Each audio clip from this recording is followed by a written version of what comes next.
મિત્રો હાર જીત તો હેલા કરે ત્યાં પાછળથી ઘા માર્યા છે. મરદના દીકરા હોય તો હામી સાથી આવે ને તો અમને ખબર પડે.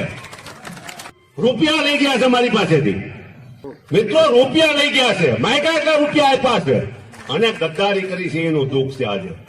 એમ કે 900 મત એટલે મામૂલી મતદાન કહેવાય મિત્રો, ના મામૂલી મત કહેવાય. એવી ખબર હોત ને તો ગમે ત્યાં ધાર પાડીને પણ લઈ લે. જીવનનું આ જયચંદ્રનો તો કઈ માફ નથી કરવાનો. સમય અંતરે એના હિસાબ થશે અને એને ખબર પણ પડશે કે એને શું પાપ કર્યો છે. બરાબર. નમસ્કાર. 2024 લોકસભાની ચૂંટણી છે આવી રહી છે. ભારતીય જનતા પાર્ટીએ પ્રથમ યાદી બાદ બીજી યાદી પણ જાહેર કરી છે, જેમાં 11 ઉમેદવાર જાહેર કરવાના બાકી હતા. માત્ર 7 ઉમેદવાર જ જાહેર કરી ચૂકી છે. હજુ 4 સીટ પર છે કોકડું ગૂંચવાયેલું છે. જુનાગઢ, અમરેલી, સુરેન્દ્રનગર અને મહેસાણા, જેમાંની જુનાગઢ લોકસભા અને સુરેન્દ્રનગર લોકસભા સીટની આજે વાત કરવી છે. બંને સીટ ઉપર ખૂબ જ કોકડું ગૂંચવાયું છે. રાજેશ ચુડાસમાની ટિકિટ કાપવી કે નહીં, 2019માં પણ આ કોકડું ગૂંચવાયું હતું. 26 બેઠક છે એ જાહેર થવાની હતી, એમાંની એક સીટ છે એ છેલ્લે સુધી બાકી રહી હતી. એવી જ રીતે 2024માં પણ જુનાગઢ લોકસભા સીટ છે એ ખેંચતાણ કરી રહી છે. સ્થાનિક સૂત્રો છે એવું કહી રહ્યા છે રાજેશ ચુડાસમાને ટિકિટ નહીં આપવા માટે 4 થી 5 સમાજના લોકો એકજૂટ થઈને લોબિંગ કરી રહ્યા છે કે રાજેશ ચુડાસમાની ટિકિટ છે કાપવામાં આવે.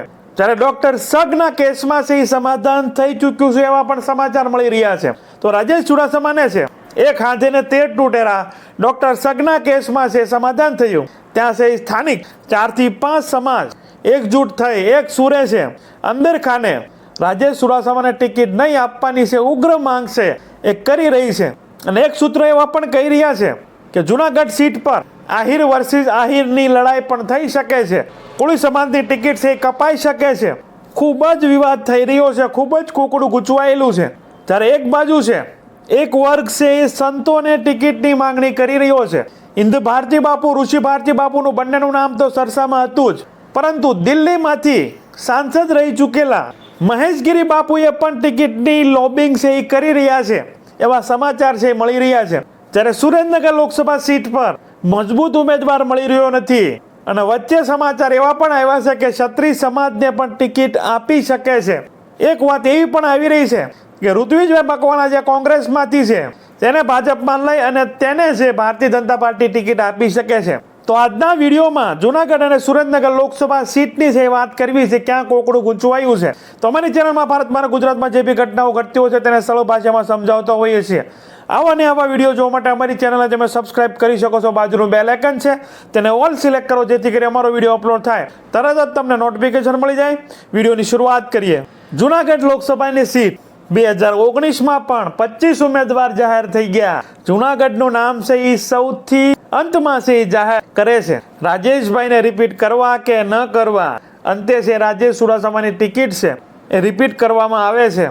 હા, 1,25,000 મતે 2014માં જીત્યા હતા, જેની લીડ છે એ 25,000 વધીને 1.5 લાખની લીડે છે 2019માં રાજેશ ચુડાસમા છે એ જીત્યા હતા. પરંતુ હાલ સ્થિતિ કંઈક અલગ છે. 2024માં 2022 વિધાનસભાની ચૂંટણીમાં એવા પણ આરોપ રાજેશ ચુડાસમા સામે લાગ્યા હતા કે ભાજપમાં જ રહી અને કોંગ્રેસના ઉમેદવારને મદદ કરી એવું જાહેરમાં અમુક આગેવાનો છે રાજેશ ચુડાસમા પર આરોપ લગાડ્યા હતા. મિત્રો હાર જીત તો હેલા કરે તો ભાઈ હરદાસભાઈ કહેતા હતા એમ ત્યાં પાછળથી ઘા માર્યા છે.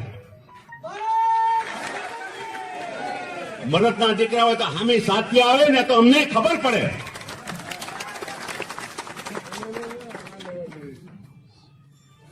રૂપિયા લઈ ગયા છે મારી પાસેથી, મિત્રો રૂપિયા લઈ ગયા છે, માયકા એટલા રૂપિયા આપ્યા છે અને ગદ્દારી કરી છે એનું દુઃખ છે આજે.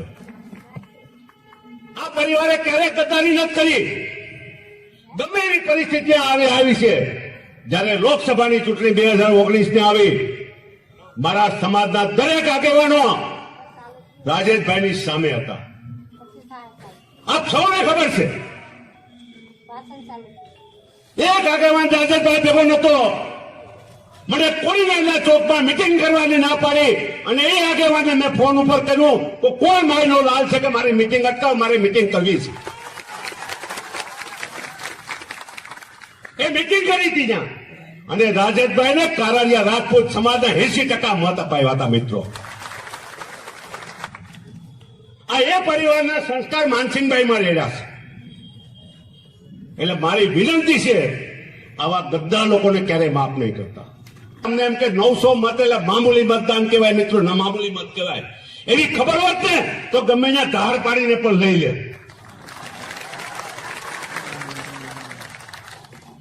પણ બેઠક આપણે હારી ગયા છીએ, હારી ગયા.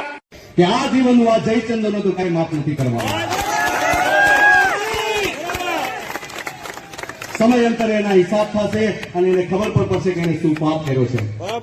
અમારા એક સાથે નહીં, પણ મારી વેરાવળની 1 લાખ ને 2,62,000 મતદારો સાથે પાપ કર્યો છે.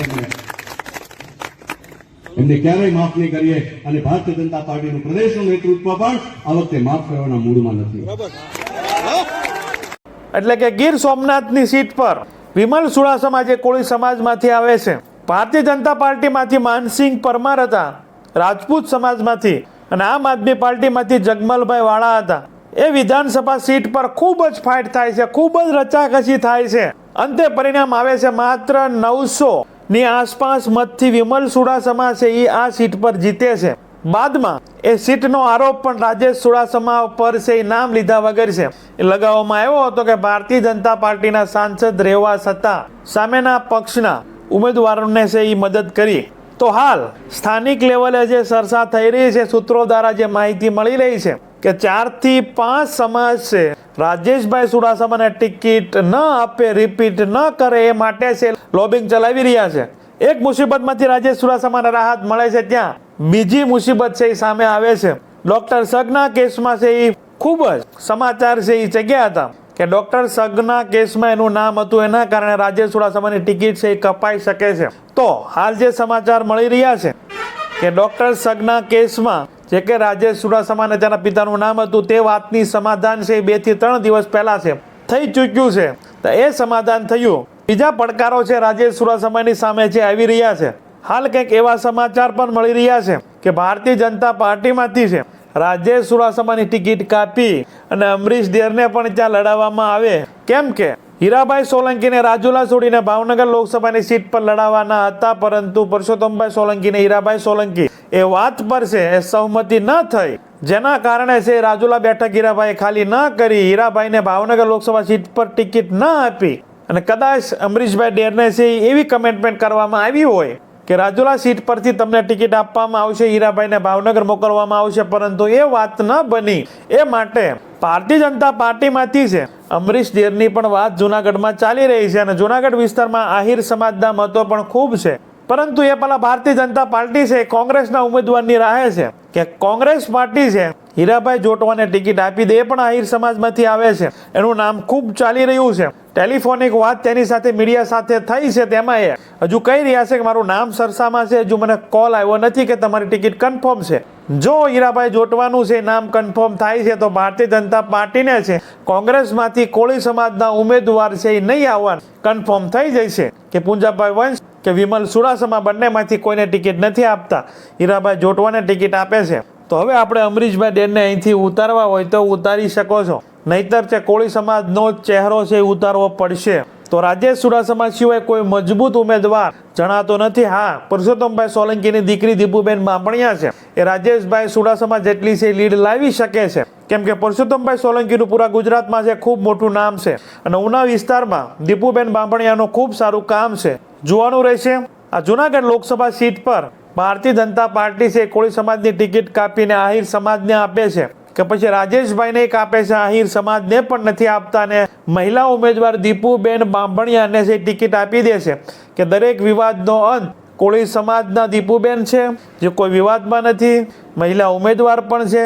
રાજેશભાઈની ટિકિટ છે તમારે કપાવી છે તો રાજેશભાઈને ટિકિટ નથી આપતા, એવું પણ થઈ શકે છે.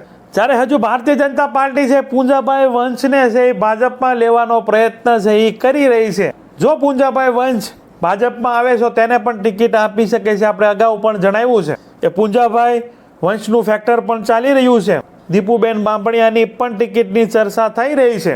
ઋષિ ભારતી બાપુનું નામ પણ ચર્ચામાં છે, ઇન્દ્ર ભારતી બાપુનું નામ પણ ચર્ચામાં છે. જો આ દરેક વિવાદ માં ન પડે ભારતીય જનતા પાર્ટી અને કોઈ સંતને જે ટિકિટ આપી દે તો ઋષિ ભારતી બાપુ, ઇન્દ્ર ભારતી બાપુ અને એક નવું નામ છે એ સંતમાં બહાર આવ્યું છે, જે મહેશગીરી બાપુ છે, જે દિલ્હીથી સાંસદ પણ રહી ચૂક્યા છે, એ પણ અંદર ખાને છે, એ લોબિંગ ચલાવી રહ્યા છે, તેનું નામ છે આગળ કરી રહ્યા છે કે આ વિવાદોની વચ્ચે છે, અમને ટિકિટ આપી દો. સાથે જેપી કાઠીનું નામ પણ ચાલી રહ્યું છે, જે આલ્ફા ગ્રુપ ઓફ સ્કૂલ છે એ ચલાવી રહ્યા છે, તેનું પણ ખૂબ સારું નામ છે. સાથે પરસોત્તમભાઈ સોલંકીની દીકરી દીપુબેન બામણિયાનું નામ પણ સરસામાં ચાલી રહ્યું છે. આ વાત જે તમને કરી છે આના કારણે છે કોકડું ગૂંચવાયું છે. રાજેશભાઈ ચુડાસમાને ટિકિટ નહીં આપવા પ્રયત્ન છે એ અંદર ખાને છે એ થઈ રહ્યા છે. તો જુનાગઢ લોકસભા સીટ પર તમારું શું માનવું છે? આહિર વર્સિસ આહિર આવી શકે છે કે કોળી વર્સિસ આહિર આવી શકે છે? સાથે દિનુભાઈ બોગાભાઈ સોલંકીના પરિવારની પણ ટિકિટની વાત છે એ આવી રહી છે. તો જુનાગઢ લોકસભા સીટ પર તમારું શું કહેવું છે? તમારા વિચારો છે જરૂર ને જરૂર છે એ રજૂ કરજો. હવે વાત કરીએ આપણે સુરેન્દ્રનગર લોકસભાની સીટ. ત્યાં પણ કોકડું આમ નથી ઘૂસવાયું, પણ મજબૂત ઉમેદવાર છે એ મળી રહ્યા નથી. અને જે ઉમેદવાર મજબૂત છે એ કોંગ્રેસ પાર્ટીમાં છે, તેની રાહે તેની સાથે વાતચીત છે અંદર ખાને ચાલી રહી છે. ઋત્વિજભાઈ મકવાણા જે કોંગ્રેસ પાર્ટીમાં છે, તેને કોંગ્રેસ પાર્ટીને છે સ્પષ્ટ ના પાડી દીધી છે કે મારે ક્યાંયથી ચૂંટણી લડવી નથી. એટલે ખૂબ મોટા ગજાના નેતા છે ઋત્વિજભાઈ મકવાણા, તો એ ચૂંટણી લડવાની ના પાડી રહ્યા છે. એટલે કંઈક ને કંઈક એવી વાત આવી રહી છે કે ભારતીય જનતા પાર્ટી સાથે એની વાતચીત ચાલુ છે. એટલે સુરેન્દ્રનગર લોકસભા સીટ પર બીજા લિસ્ટમાં પણ એનું નામ છે હજુ જાહેર થયું નથી. અહીંયા ડોક્ટર મુંજપરા ને છે ટિકિટ કાપી છે. જો કોઈ મજબૂત ઉમેદવાર મળે તો, જો ઋત્વિજ મકવાણા સાથે ડીલ થતી નથી, અન્ય જો કોઈ ઉમેદવાર મજબૂત મળતો નથી, તો છે ડોક્ટર મુંજોપરાને છે રિપીટ કરી શકે છે. સાથે લાલજી મેર જે ધંધુકાના ધારાસભ્ય રહી ચૂક્યા છે, લીંબડી સીટ પર કિરીટસિંહ રાણા સામે છે વર્ષો પહેલા છે અપક્ષમાં લડી કોંગ્રેસને પાછળ છોડી ખૂબ ઓછા મતે છે કિરીટસિંહ સામે છે એ હાર્યા હતા. એવા લાલજી મેર નું પણ નામ ખૂબ આગળ ચાલી રહ્યું છે. પરંતુ સુરેન્દ્રનગરમાંથી લાલજી મેરને છે ટિકિટ ન આપવાનું પણ અંદર ખાને છે એ લોબિંગ ચાલી રહ્યું છે. સાથે શંકર વેગડનું નામ પણ ચાલી રહ્યું છે. જોઈએ લાલજીભાઈ મેરને આપે છે, શંકરભાઈ વેગડને આપે છે કે મહેન્દ્ર મુંજોપરાને ટિકિટ આપે છે, કે પછી ત્રણેય રહી જાય છે ઋત્વિજભાઈ મકવાણા છે કોંગ્રેસમાંથી ભાજપનો કેસરીઓ ધારણ કરી અને સુરેન્દ્રનગર લોકસભા સીટના ભારતીય જનતા પાર્ટીના ઉમેદવાર બને છે. અને પ્રકાશ વરમોરાનું નામ પણ સુરેન્દ્રનગર સીટ પર છે ચાલી રહ્યું છે. સાથે જે માહિતી મળી રહી છે કે સુરેન્દ્રનગર લોકસભા સીટ પર ક્ષત્રિય સમાજના ઉમેદવાર પણ માંગ કરી રહ્યા છે કે ક્ષત્રિય સમાજને જે ટિકિટ આપવામાં આવે. અમદાવાદ પૂર્વમાં છે પ્રદીપસિંહ જાડેજાની ટિકિટની વાત હતી, ગોરધન ઝડપિયા બંનેની એકેને મળી નહીં અને ઉમેદવાર રિપીટ કરવામાં આવ્યા છે. જ્યારે ભાવનગર લોકસભા સીટ પર પણ મહેન્દ્રસિંહ સરવૈયાનું નામ હતું, તેને પણ ટિકિટ આપવામાં આવી નથી. તો સુરેન્દ્રનગર સીટ પર કોળી સમાજ પાસેથી ટિકિટ લઈ અને ક્ષત્રિય સમાજના હાથમાં પણ જઈ શકે છે એવું પણ સૂત્રો દ્વારા છે માહિતી મળી રહી છે. સુરેન્દ્રનગર સીટ પર કોળી સમાજની ખૂબ જ મોટી વસ્તી છે. ભાવનગર, જુનાગઢ બંને કોળી સમાજની સીટ છે, એનાથી પણ વધારે મતો છે એ સુરેન્દ્રનગર સીટ પર છે. પરંતુ ભારતીય જનતા પાર્ટી છે, ભાજપ, કોંગ્રેસ બંનેના ઉમેદવાર એ જ મૂકે છે, તો છે એ ક્ષત્રિય સમાજને છે ટિકિટ અહીંથી મળી શકે છે. તો જોવાનું રહેશે. સુરેન્દ્રનગર સીટ પર છે એ કોંગ્રેસના ઉમેદવાર પણ બાકી છે, ભારતીય જનતા પાર્ટીના ઉમેદવાર પણ બાકી છે. જુનાગઢમાં પણ બંને ઉમેદવાર બાકી છે. જુનાગઢમાં આહિર સમાજ છે ઉગ્ર માંગ કરી રહ્યો છે. અમરીશભાઈ ડેરને ત્યાં હાંચવવાની વાત થઈ રહી છે. સુરેન્દ્રનગર સીટ પર ક્ષત્રિય સમાજને હાંચવવાની વાત થઈ રહી છે. તો કોળી સમાજ છે એ ઉગ્ર માંગ કરી રહ્યો છે કે અમારી સીટ છે અમારી પાસે છે એ રહે. કેમ કે સુરેન્દ્રનગરમાં હાલના સાંસદ છે એ કોળી સમાજમાંથી છે, જુનાગઢના પણ કોળી સમાજમાંથી છે. ભાવનગર સીટ પર પણ મનસુખ માંડવિયાનું કન્ફર્મ માનવામાં આવતું હતું, ત્યાં પણ કોળી સમાજના ઉગ્ર માંગના કારણે છે એ સીટ છે મનસુખભાઈને ખાલી કરીને પોરબંદર જવું પડ્યું છે. હવે સુરેન્દ્રનગર અને જુનાગઢ સીટ પર પણ આ ચાલી રહ્યું છે, જોવાનું રહેશે. આ સુરેન્દ્રનગર સીટ પર ક્ષત્રિય સમાજને ટિકિટ આપે છે કે કોળી સમાજને ટિકિટ આપે છે? જુનાગઢ સીટ પર આહિર સમાજને ટિકિટ આપે છે કે પછી કોળી સમાજને ટિકિટ આપે છે કે પછી કોઈ સંતને છે જુનાગઢની લોકસભા સીટ પર છે ઉતારવામાં આવે છે? તો આ બંને સીટ પર છે ખૂબ જ કોકડું ગૂંચવાયેલું છે. દર વખતે જુનાગઢમાં છે ઘૂસવાતું જ હોય છે. રાજેશભાઈ છે એક હાથે ત્યાં તેર તૂટી રહ્યા છે. ખૂબ જ રાજેશભાઈની સપોર્ટમાં પણ કેમ્પેન ચાલી રહ્યા છે, લોબિંગ ચાલી રહ્યા છે, સોશિયલ મીડિયામાં હેશટેગ ચાલી રહ્યા છે. સામે એક જૂથ છે રાજેશભાઈને ટિકિટ નહીં આપવાની પણ ઉગ્ર માંગ કરી રહી છે. જોવાનું રહેશે કોની જીત થાય છે. રાજેશ ચુડાસમાના ખેમાની થાય છે કે સામેના ખેમાની થાય છે કે બંને પડ્યા રહેશે અને અન્ય જ ઉમેદવારને છે એ ટિકિટ આપે છે. એમાં સંતને પણ ઉતારી શકે છે, એમાં મહિલાને પણ ટિકિટ આપી શકે છે. જોવાનું રહેશે.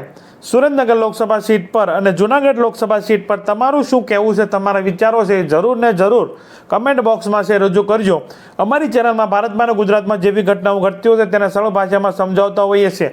આવા ને આવા વિડીયો જોવા માટે અમારી ચેનલને તમે સબસ્ક્રાઇબ કરી શકો છો. બાજુનું બેલ આઇકન છે તેને ઓલ સિલેક્ટ કરો જેથી કરી અમારો વિડીયો અપલોડ થાય તરત જ તમને નોટિફિકેશન મળી જાય. Thank you. નેક્સ્ટ વિડીયોમાં મળીએ.